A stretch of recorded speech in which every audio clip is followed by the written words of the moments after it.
The second half punch felt pretty substantial in terms of how they grabbed control of the game. What did you see there that was breaking down for you guys? Yeah, we were really connected, I thought, in the first half defensively. And you have to be against this team, and we were not in that stretch. So it was a little disappointing. Plus, we weren't scoring either. So they were able to get out and run off of our misses. I think they made four. I think they were 4 for 4 from 3 in that stretch. I think you can beat this team if they only make 10. 10's not a great number, obviously, but if they're making 14, 15, it's going to be virtually impossible to beat them. So you take that stretch out of there. I thought we were there, but we weren't there. Are we switching? Are we not switching? We're sort of up on the ball screen, but not really. And they were getting downhill on us and creating three-point shot opportunities, and then also getting to the free throw line. Brandon, how do you walk away from the game? Do you feel positive that you hung close, or disappointed with the win, or the loss, or how do you feel right now? Chad, you've known me a long time. I feel the same way every time.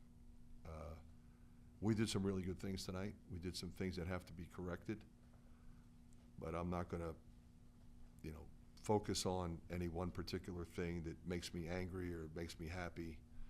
I wanted to get 10 guys playing time. We were able to do that. The young guys were able to get some quality minutes and execute and get the opportunity to play through their mistakes. I pulled them a little quick in the first half because the starters were doing really well, and I left those starters out there. And the young guys were really good, in the second half, fighting to help get us back in there. And then the starters came back and did well. So a lot of good things, but things that clearly, if you're going to beat a team of that caliber, that you can't do. Is Cricket giving you everything that you thought he would? He's been really good, it looks like.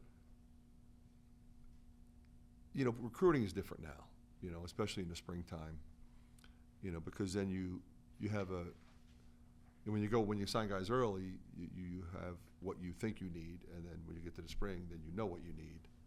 We were pretty sure Chris was going to go pro, and he did. So we needed a front court guy that could be an impact player that fit kind of how we play. And we looked at a lot of players. There's a lot of guys in the portal, as you know, and he was the guy we targeted. And we were really excited to get him because he fits our program in every way. So not only in terms of how he plays the game, how he fits with our style, how he understands the game, but just kind of who he is, how he is in the locker room. He is everything you want as a coach in terms of work ethic and character and understanding teamwork and commitment to winning. So, my only disappointment is I only get to coach him for 1 year. It's 80 to 63. You bring in the freshman plus Josh in the second half, and they kind of claw back, I guess. Yeah. What do you have to say about that group? And also, Lodgy and Owen, 8 points apiece in a tough road. They were terrific, both of them. I thought Price was really good when I put him back in there. Brock was really trying to get things going. Sometimes you got to penetrate and kind of keep your dribble against them. When he got the big fella in there protecting the rim, it's not like you can just get down and lay it up easy. So you got to draw the defense and kick it back out and drive the close out. So he understood that. So he was trying to execute all of that. But at the end of the day, those four guys didn't play like freshmen, and that's not surprising to me, quite frankly. That's who they are. What were your impressions of Trey Alexander, number 23, and how kind of grabbed control of the game? Yeah, he's special. He makes threes. He makes plays off the bounce. He plays both ends. He's a competitor, and I think Greg does a great job in terms of how they use him and utilize his skill set, because he can take it at the point or he can move off the ball and have Ashworth run it. So it gives him a lot of flexibility. How do you feel about the pace of this game? You've had some high-scoring games this year, and this game kind of felt like That's the way we like it. So you might say, well, it's kind of the way they like it too. But we're not changing. That's who we are, and we're typically pretty comfortable in that pace.